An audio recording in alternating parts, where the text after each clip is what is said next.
오늘도 하나님의 은혜가 저와 여러분에게 함께하기를 기원합니다. 북이스라엘에서 일어난 일입니다.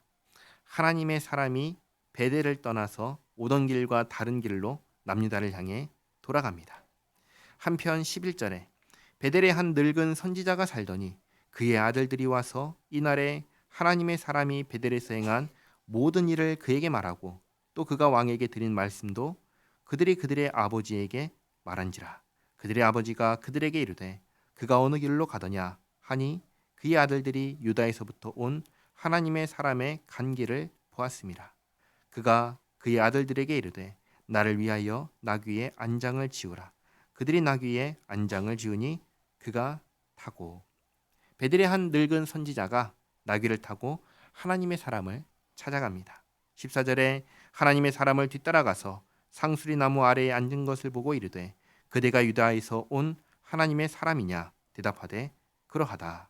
그가 그 사람에게 이르되 나와 함께 집으로 가서 떡을 먹으라. 이 늙은 선지자가 하나님의 사람을 자기 집으로 초대를 합니다. 그러자 16절에 대답하되 나는 그대와 함께 돌아가지도 못하겠고 그대와 함께 들어가지도 못하겠으며 내가 이곳에서 그대와 함께 떡도 먹지 아니하고 물도 마시지 아니하리니 이는 여호와의 말씀이 내게 이르시기를 내가 거기서 떡도 먹지 말고 물도 마시지 말며 또 내가 오던 길로 되돌아가지도 말라 하셨음이로다. 하나님의 사람은 여로보암에게 했던 말을 그대로 반복하면서 거절합니다. 그러자 18절에 그가 그 사람에게 이르되 나도 그대와 같은 선지자라. 천사가 여호와의 말씀으로 내게 이르기를 그를 내 집으로 데리고 돌아가서 그에게 떡을 먹이고 물을 마시게 하라 하였느니라 하니 이는 그 사람을 속임이라. 늙은 선지자가 하나님께로부터 아무 말씀도 듣지 못했는데 어떤 말씀을 들었다고 하면서 하나님의 사람을 속입니다. 도대체 왜 속였는지 그리고 늙은 선지자는 정말 선지자가 맞는지 이거 알 수가 없어요. 다 이상한 일이 지금 갑자기 일어납니다. 늙은 선지자가 나도 선지자다 라고 하면서 또 천사를 통해서 대접하라 라는 말씀을 들었다고 하니까 19절에 이에 그 사람이 그와 함께 돌아가서 그의 집에서 떡을 먹으며 물을 마시니라. 아무 의심도 하지 않고 따라갑니다. 그리고 이러고 있을 때 20절에 그들이 상 앞에 앉아 있을 때 여호와의 말씀이 그 사람을 데려온 선지자에게 임하니 그가 유다에서부터 온 하나님의 사람을 향하여 외쳐 이르되 여호와의 말씀에 내가 여호와의 말씀을 어기며 내 하나님 여호와께서 내게 내리신 명령을 지키지 아니하고 돌아와서 여호와가 너더러 떡도 먹지 말고 물도 마시지 말라 하신 곳에서 떡을 먹고 물을 마셨으니 내 시체가 내 조상들의 묘실에 들어가지 못하리라 하셨느니라 하니라. 떡을 먹고 물을 마시고 있는데 그 자리에서 갑자기 이 늙은 선지자가 이런 말을 하는 겁니다. 이 말을 들었을 때 하나님의 사람은 어땠을까요? 만약에 저라면 뒤통수를 망치로 크게 한 대 맞은 듯한 생각이 들었을 겁니다. 그리고 굉장히 억울하고 분했을 것 같습니다. 분명히 늙은 선지자가 자기도 선지자라고 하고 또 하나님께서 말씀하셨다라고 해서 따라갔기 때문입니다. 그런데 한번 생각해 보시기 바랍니다. 하나님께서 하나님의 사람에게 아무것도 먹지 말고 다른 길로 돌아가라고 하셨습니다. 그런데 다른 사람을 통해서는 들어가서 먹고 마시라 라고 하시면 이 두 말씀은 어떻게 된 겁니까? 나에게는 하지 말라고 하셨는데 다른 사람에게는 하라고 아니야 해 라고 하셨으면 이 두 말씀 가운데 나는 어떻게 해야 할까요? 하지 말아야 될까요? 아니면 해야 할까요? 어떤 것을 선택해야 할까요? 여기에 중요한 사실이 있습니다. 뭐냐면 하나님께서는 이런 식으로 일하지 않으신다는 사실입니다. 하나님께서 한 사람에게 서로 다른 말씀을 주셔서 혼란을 일으키는 하나님이 아니시라는 것입니다. 그러니 이 서로 다른 말씀 앞에서 하나님의 사람이 무엇을 해야 했을까요? 분별을 해야 했습니다. 무엇보다도 상대방이 정말 선지자인지 정말로 하나님의 말씀을 받은 사람인지를 생각해야 했습니다. 그런데 알 수 있을까요? 생전 처음 보는 사람이잖아요. 그렇다면 이 사람이 진짜인지 가짜인지 나는 판단할 수 없어요. 모르는 사람이니까. 그렇다면 제일 먼저 해야 되는 것은 뭐냐면 나에게 가장 분명하고 확실한 것을 따라가야 한다는 것입니다. 이 하나님의 사람에게 가장 분명한 것, 확실한 것은 무엇입니까? 내가 받은 말씀입니다. 내가 받은 말씀입니다. 상대방이 진짜인지 가짜인지는 알 수 없지만 일단 한 가지 분명한 건 있죠. 내가 받은 말씀은 분명합니다. 그렇다면 나는 내가 받은 말씀을 지켜야 했습니다. 이게 중요합니다. 정말 이 이야기 속에 나쁜 사람은 누구냐면 이 속인 늙은 선지자입니다. 이건 변명의 여지가 없습니다. 하나님의 이름으로 속인 겁니다. 그러니 정말 잘못한 것이죠. 그러나 그렇다고 해서 지켜야 하는 하나님의 말씀을 지키지 않은 것을 잘했다고 할 수는 없습니다. 이건 역시 잘못한 것입니다. 하나님의 책망을 받고 하나님의 사람이 음식이 넘어갈까요? 넘어가지 않겠죠.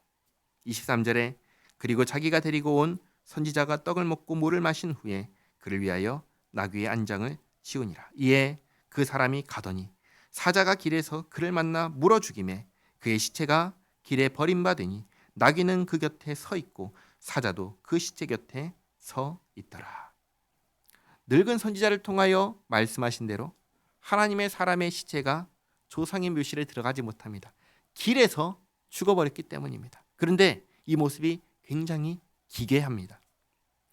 사자가 나귀를 타고 가는 하나님의 사람을 물어 죽였습니다. 시체 옆에 사자가 떠나지 않고 그냥 있습니다. 그리고 나귀도 그 자리에 그냥 같이 있습니다. 시체와 사자와 나귀가 그냥 같이 있는 거예요. 이 너무 이상한 모습을 사람들이 봅니다. 25절에 지나가는 사람들이 길에 버린 시체와 그 시체 곁에 선 사자를 보고 그 늙은 선지자가 사는 성읍에 가서 말한지라. 그 사람을 길에서 데리고 돌아간 선지자가 듣고 말하되 이는 여호와의 말씀을 어긴 하나님의 사람이로다. 여호와께서 그에게 하신 말씀과 같이 여호와께서 그를 사자에게 넘기심에 사자가 그를 찢어 죽였도다 하고 늙은 선지자가 한마디로 평가합니다. 하나님의 말씀을 어긴 하나님의 사람이다. 이 사람은 하나님의 말씀을 어긴 하나님의 사람이다. 그러나 이 사람의 죽음에는 자기의 책임도 있지요. 그래서인지 27절에 이에 그의 아들들에게 말하 이르되 나를 위하여 나귀의 안장을 지우라. 그들이 안장을 지우매 그가 가서 본즉 그 시체가 길에 버림바 되었고 나귀와 사자는 그 시체 곁에 서 있는데 사자가 시체를 먹지도 아니하였고 나귀를 찢지도 아니하였더라.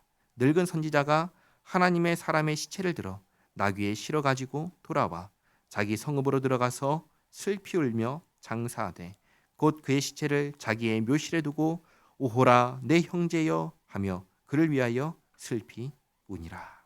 하나님의 사람을 자기의 묘실에다가 장사를 하고 31절 그 사람을 장사한 후에 그가 그 아들들에게 말하 이르되 내가 죽거든 하나님의 사람을 장사한 묘실에 나를 장사하되 내 뼈를 그의 뼈 곁에 두라. 그가 여호와의 말씀으로 베델에 있는 제단을 향하고 또 사마리아 성읍들에 있는 모든 산당을 향하여 외쳐 말한 것이 반드시 이룰 것임이니라. 하나님의 사람은 두 가지를 보여줬습니다. 하나는 하나님의 사람은 하나님의 말씀을 지켜 행하는 사람이다. 이것을 보여줬습니다.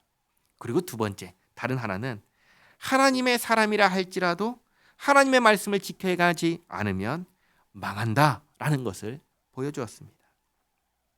33절에 여로보암이 이 일 후에도 그의 악한 길에서 떠나 돌이키지 아니하고 다시 일반 백성을 산당의 제사장으로 삼되 누구든지 자원하면 그 사람을 산당의 제사장으로 삼았으므로 이 일이 여로보암 집의 죄가 되어 그 집이 땅 위에서 끊어져 멸망하게 되니라. 아멘. 하나님께서 여로보암에게 네가 내 말을 듣고 지켜 순종하면 다윗과 같이 너를 위하여 견고한 집을 세우고 이스라엘을 주겠다라고 하셨는데 여로보암은 왕이 되자마자 하나님의 모든 말씀을 다 버리고 하나님께서 금지하신 일들을 모든 일들을 했습니다. 하나님의 사람이 와서 한 말과 그의 죽음을, 하나님의 사람임에도 불구하고 하나님의 말씀을 지키지 않았을 때에 그가 받은 대가를 알면서도 다 들었지만 돌이키지 않습니다. 회개하지 않습니다. 그래서 하나님께서 여로보암의 집을 멸망하게 하셨습니다. 정리하겠습니다. 하나님의 사람은 늙은 선지자의 말을 듣고 뭘 해야 됐느냐? 분별해야 했습니다. 모르겠으면 가장 분명한 사실, 분명하고 확실한 나에게 주신 말씀, 이것을 붙잡고 지켜 나가야 했습니다. 기억하시기 바랍니다. 하나님께서는 우리에게 혼란을 주시는 하나님이 아니십니다. 하나님께서는 우리에게 아주 분명하고 명확하게 알게 하시는 하나님이십니다. 우리에게 주신 분명하고도 확실한 말씀이 있습니다. 뭐냐? 누구든지 주의 이름을 부르는 자는 구원을 얻으리라. 예수 믿는 모든 사람을 구원하신다라는 말씀, 분명하게 주신 말씀입니다. 그리고 두 번째, 하나님의 말씀을 지켜 행하라, 이 말씀입니다.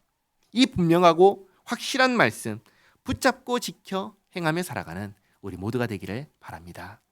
기도하겠습니다. 좋으신 하나님, 어쩌면 억울할 수 있는 하나님의 사람의 죽음입니다. 분명히 속인 늙은 선지자가 잘못한 것이지만 분명하고 확실한 말씀을 받았음에도 불구하고 분별하지 않고 속아 넘어가 하나님의 말씀을 지켜 행하지 않은 하나님의 사람도 잘못하였습니다. 또 이런 모습을 보고도 여전히 돌이키지 않는 여로보암의 모습을 보며 예수님 안에서 하나님의 사람이 된 우리가 우리에게 주신 분명하고도 명확한 하나님의 말씀을 지켜 행하며 살아야 한다는 사실을 깨닫습니다. 하나님께서는 우리에게 혼란을 주는 하나님이 아니시고 모호하게 말씀하시는 하나님도 아니십니다. 분명하고 명확하게 말씀하셨사오니 주님 주신 말씀대로 지켜 행하며 살게 하옵소서. 예수님의 이름으로 기도하옵나이다. 아멘.